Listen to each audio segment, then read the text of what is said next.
What's going on, traders? Welcome to this week's Forex forecast. Let me know in the comments down below what pairs you're watching this week, and if you want a link to all my charts for daily chart analysis for only $5 CAD per month, there's a link in the description for Patreon. I hope to see you there.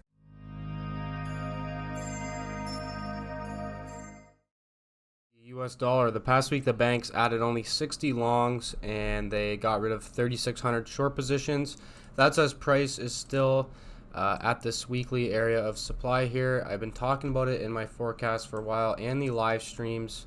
By the way, yeah, check out my live streams too. I'm going live for the next 2 weeks for the New York session, so definitely hop in there. We can find some setups. But I've been talking about how price is reacting off this weekly area of supply right here, but I actually think it's going to go a little bit higher.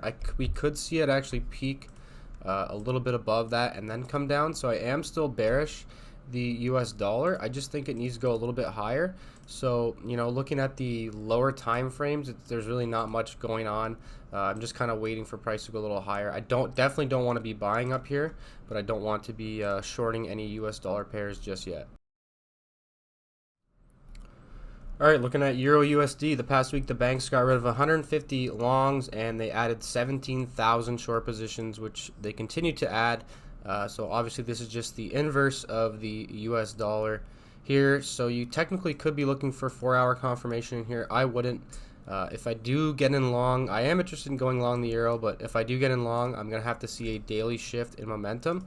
So what that's going to look like is, it's going to be very difficult to get actually. We're going to have to see probably this zone removed, maybe a clean trend line, and then when price starts to push up, then I'll be interested in buying the euro. That's for, you know, what I do, but for all you day traders out there, because I know there's a lot. This was a nice 1-hour zone here. I talked about it in the live stream. That's why you should. That's a huge reason why you should join the Patreon too, because you get all of these zones every day, and you can look for these zones for day trades in. I pointed out in the live stream that this 1 hour's supply zone is most likely going to hold price up, and that you could look for 5-minute confirmation in that area, and that worked out very well. So if you got in there, congratulations. That was a very nice trade on a 5-minute time frame if you got it. But for now, for day trading, I really don't see any setups. If I was going to get in short on like a 5-minute or a 15-minute, we're going to have to see these lows removed at 1.7713. So basically, you'd have to break 1.77 on the dot for me to actually get in short on a lower time frame. So I'm sorry for all you day traders trying to trade the EURUSD. I don't see anything quality right now, but maybe throughout the week. And like I mentioned earlier, check out the Patreon. For only $5 CAD per month, you can get all my chart analysis daily. It's for the weekly 4-hour, the daily chart, and the 1-hour time frame. You get all of it. Only $5 CAD per month. You can also sign up with YouTube. Both the links are in the description. I highly recommend it. Even if you've been trading supply and demand for a while, I find that my zones are pretty accurate if you know how to trade supply and demand and the sequences. So check that out, and I hope to see you guys there. All right, looking at the Aussie dollar, AUDUSD, the past week the banks added 3,369 longs, and they actually added 7,287 short positions. That's as price finally broke this weekly area of demand here. Actually, we talked about that in the last week. It broke the weekly demand, so we could see price go lower on this pair. Looking at the daily time frame, it's clearly in a downtrend, very nice downtrend. We could see price retrace down and then back up to this area of supply, and I think that would be actually a decent little area to look for a 1-hour shift in momentum for all you day traders. And here was another beautiful 1-hour supply zone trade. That was an easy 3-to-1 right there. So if you got in here, congratulations. For all you day traders out there, you could be looking at a 15-minute time frame. This zone is somewhat decent. I would expect it only to work for kind of a little bit. I don't expect that to hold for a while. So there's really nothing too great for the people trying to day trade right now. Like I said, I think the highest odds would be to wait for price to come back up to this daily area of supply and then start to look for a 1-hour short confirmation trade. But since the 4-hour and the 1-hour are trending, technically this 15-minute setup right here is completely valid. But the only thing I don't like about this is kind of a flip zone where we had support here, and then price broke the support, and now it's basically right lined up with demand. So we could actually see something like this happen, where it goes boom and then drops down. That's what I think could happen. But technically, this is a valid little 15-minute supply zone. All right, on to the British pound. The past week, the banks got rid of 12,500 longs and they added 1,300 short positions. And that's as price is coming into this daily area of demand that has been tested multiple times now. So I talked about how I'd be very careful buying here. And as you can see, if you did buy, you kind of got trapped. We had one nice big candle and price came right back down. That's what I was expecting. And that's why I warned you guys in the past couple forecasts to stay away from buying the pound right now. And also, shorting isn't the best idea because we still are in demand. So we could see these moves on lower time frames. You don't really want to be trading in this area. Yeah, it would definitely make me a little nervous. But if you're very keen on day trading this, then we're actually in a 4-hour demand zone right now. So you could be looking for a 15-minute setup in there for confirmation. If you don't know what confirmation is, check out my tips playlist video. I talk about how you take a confirmation trade. I basically break down exactly what I look for. But I am fully expecting these lows to actually be broken on the pound. It all depends on what happens. If price retraces a little higher, I actually might take a short position, kind of experimenting with my biases like that. So we'll have to see. So for day trading, like I said, that 4-hour zone could be decent. If not, then you really have nothing on the 1 hour either. So I would prefer to just actually stay away from the British pound right now. All right, on to USDJPY. The past week, the banks got rid of 4,000 longs and they added 8,800 short positions. And that's as prices in this weekly area of supply. And we actually had a very nice reaction off this daily area of supply here, but I was staying away from it. I didn't like it. It kind of just looked like a trend line fake out to me. This trend line has now been removed, so I'd be kind of cautious selling this. To me, it looks like it's a little bit of a trap where we could see price go a little higher, but you could technically be looking for shorts. I think that would be technically, according to the methodology, the highest odds. So what you could do if you're a day trader, you could basically come up here. You see this 4-hour area of supply. Once it comes up to there, you can hop into a 15-minute chart. Look for confirmation to the downside. You can basically probably target this low right here. So if you get it on a 15-minute time frame, very high risk reward. So it'd be a decent place to put your capital, but I definitely wouldn't take this as a set and forget based on how this time frame looks and how this chart looks.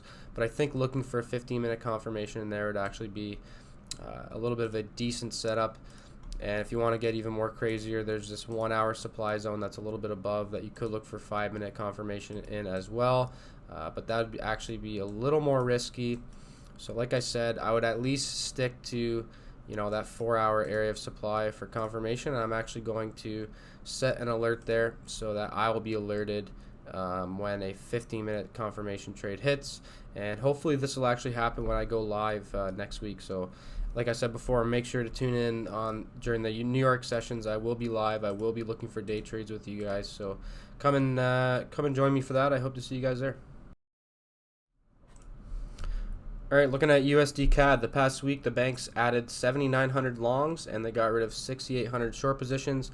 In my opinion, all these longs they're adding is just a temporary little pullback so they can push price up higher and get a better short position in here. So I think that price will go. I've talked about the supply zone. I think it's actually going to go higher, then drop down like that.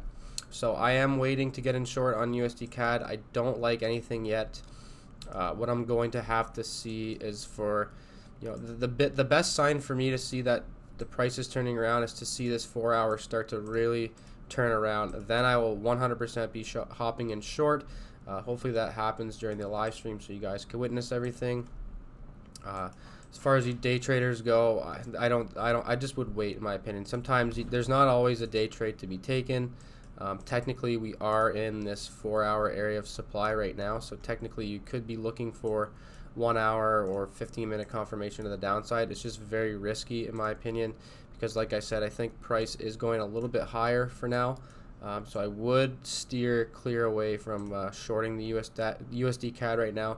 But at the same time, do you really want to be buying up in these areas of supply? Probably not, because as price gets higher up like this, then we start to see wiki action like this, and you could have a nice little 15-minute 1 hour demand zone here, but it could blow easily right through because of just wiki price action. So I would stay clear. I just would wait, be a little more patient, wait till USDCAD hits 1.27, then we can start looking for, you know, that daily confirmation for price to go to the downside. All right, on to USDCHF, the Swiss franc. The past week, the banks added 1,869 longs and they got rid of 1,156 short positions. This is just a chart I have no interest in. A couple of people were asking me on the live stream this morning, you know, to look at USD Swiss. I just said I don't like it at all. There's just nothing about this chart that I like right now.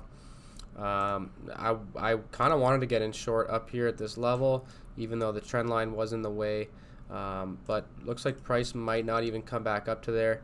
But like I said, there's nothing appealing to me in this chart. You know, if somebody said you had to take a trade on this soon, what I would do is I'd wait for price to come up to this daily area of supply. Then I'd look for that 1 hour shift of momentum to the downside or something like that. That would probably be the safest bet. But other than that, there's really nothing going on in this chart that I like at all. If you're really wanting to day trade it, you know, all I really see right now is demand down here, where you could look for a 15-minute confirmation in there like that. But if you do that, like I've told people before, maybe just take a 2-to-1, 1-to-1. I would just get out, because it's based on the higher time frames. Anything can happen. It's not very clear. So if you do get in on a 15-minute confirmation trade, just take a 1-to-1, 2-to-1, but make sure that you're, you know, that it's profitable to do that in the long term before you just go ahead and take a little mini small risk reward day trade like that. All right, on to gold, one of my favorite markets. We got the banks adding almost 5,000 longs the past week, and they got rid of 3,000 short positions. In my opinion, gold's going to go much higher in the long term, but you know, a lot of you guys aren't position trading or swing trading like that, so I'll try to stick to little day trading opportunities. There is some sort of imbalance right here on the daily time frame that could be decent. But it's really nothing great. I just think maybe we're seeing a little bit of a pullback. But looking at the 4-hour chart, you know, a lot of people want to day trade. I know if a lot of you were tuning into the live streams and we looked at this 4-hour area of demand, I said I will look for 15-minute confirmation in this area of demand. Thankfully, we never got it because it did blow through.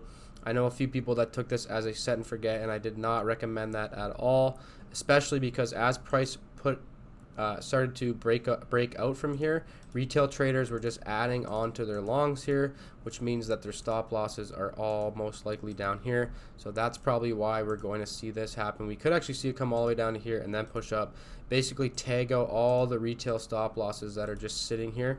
That's what I think is going to happen on gold. So for gold right now, I am just sitting on my toes. It's going to be tough to get an entry, because if I did get an entry, I would target 1850, and I really want to get an entry. But as of now, there's nothing in this chart that I like at all. So I'm just staying away. Maybe I'll have to see what retail sentiment says as price goes lower, and then if retail starts to add on to their shorts here and they switch to majority short, then I'm probably going to hop on long. And then I already have my target here set at 1850. So just gonna have to be a little bit patient on gold. You know, if you're dying to get a little day trade in, then you could technically wait for price to come to this 4-hour area of supply. Look for a 15-minute shift of momentum to the downside, and that would be somewhat of a little bit of a decent setup there. All right, on to crude oil. The past week, the banks got rid of 3,700 longs, and they actually got rid of 5,500 short positions as well. Keep in mind, I'd be very careful buying oil right now because we are in weekly supply. As you can see, we had a little daily shift of momentum here, and price actually reacted off of it very nicely. So if you did get in short, good for you. But I'm expecting oil to actually come a little lower. I do plan on shorting oil, but what I'm going to have to see is both of these zones are moved. Then I will 100% be hopping on short. And what that's going to look like is I'm going to be going down to a 4-hour chart. When all that happens, I'm sure it'll be something like this, and then the zone will be there, and then I'll hop into the downside. And what I'm going to be targeting is actually, you know, $60 a barrel. So if we can get a short position in here for a position trade, or, you know, swing trade, whatever you want to call it, it's a very, very high risk reward in my opinion. And so what I'm hoping for in oil long term, I know a lot of people don't do long term stuff, but I think it's important for you to know, I do think oil is going to go down to at least to this area of demand at 65. So we can get in short. It'd be huge. We could take targets first at 60, 65.50, and then, you know, our final targets could be down here a little lower at like 60, something like that. That's kind of what I'm waiting for in oil. As far as day trading goes, like I said, I would kind of just wait for. Here's a problem with the day trading oil right now. All of this demand is tested, all of it right here. So I don't want to be buying any of this. If you do want to buy this, you're going to have to look for really good 4-hour confirmation. So in my opinion, it's just safer for it to be removed, and then we can hop in short to the downside. Alright everyone, thanks again for watching this week's Forex forecast. If you enjoyed this video, don't forget to hit that like button and hit that subscribe button as well if you don't mind. I really appreciate all the support. Let me know in the comments down below what pairs you're looking at this week, and, you know, maybe we can get in touch and you can send me a chart and let me know what you're looking at. I always like looking at charts. So with that being said, let's have a great trading week and let's make some money. Cheers.